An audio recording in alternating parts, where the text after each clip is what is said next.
country, across the nation. I've had the opportunity to speak at the House of Lords of London. I went over there talking about the issue that has been plaguing us. I've spoken at the United Nations, Australia, and I've been working in the community to create a bottom-up model that will close the income gap between the rich and the poor to address the issue, because we're still dealing with the after effect of American slavery. It was never put to bed. And I made a commitment the night he was assassinated that we're going to fix this thing and figure out why the community in Watts burned down. And so I know why now.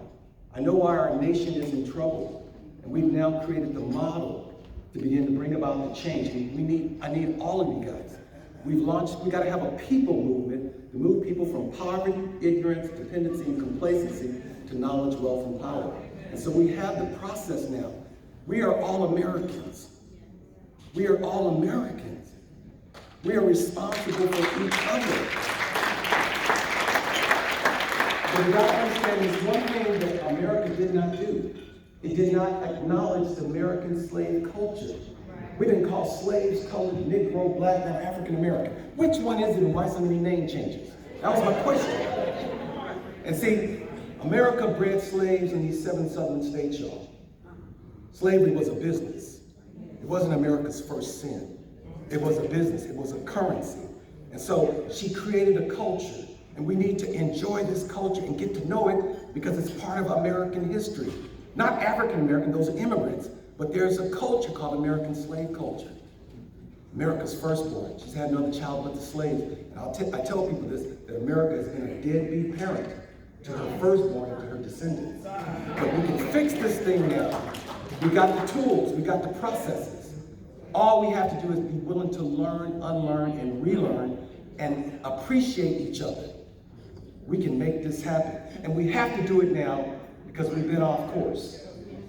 And this is your captain speaking. I told her, I'm here, when I met her in this room here many months ago, she said, "Who are you?" I said, "I'm a person that's on a mission since the night King was assassinated, and we're gonna get it done."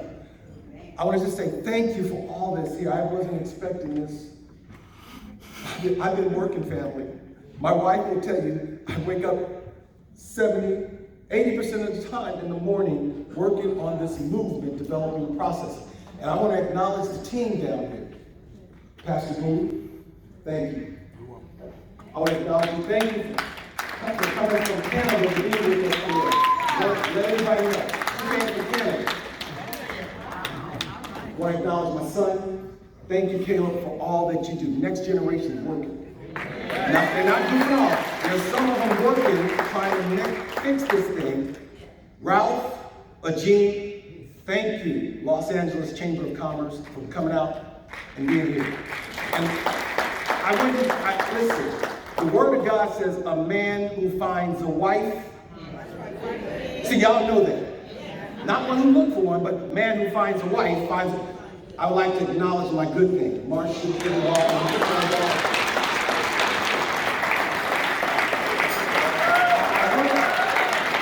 want to visit my family. We've been working together on this to fix this thing. We can do this. We have the tools now. We got the process. Ain't nothing to it but to do it. It's no different than jumping in the jet, flying it from Los Angeles over or Dallas. It's a process. We weren't taught it. And I look forward to working with each and every one of you because we got it now. We can go on up to 43,000 feet and get on to our new destination called the North. This is the captain. Thank you for listening to me. I love you guys. Thank you so much. That's the captain. Give him a big round of applause. I want to make sure I jump in here and thank all of our wonderful sponsors, the City of Ontario, the J.E.T.M.A.C, Stater Brothers, Gamma Excel, NAACP, Black Chamber of Commerce, AMPAC, and also Edison International.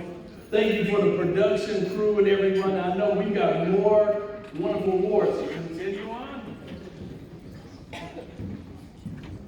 Okay. I'm going to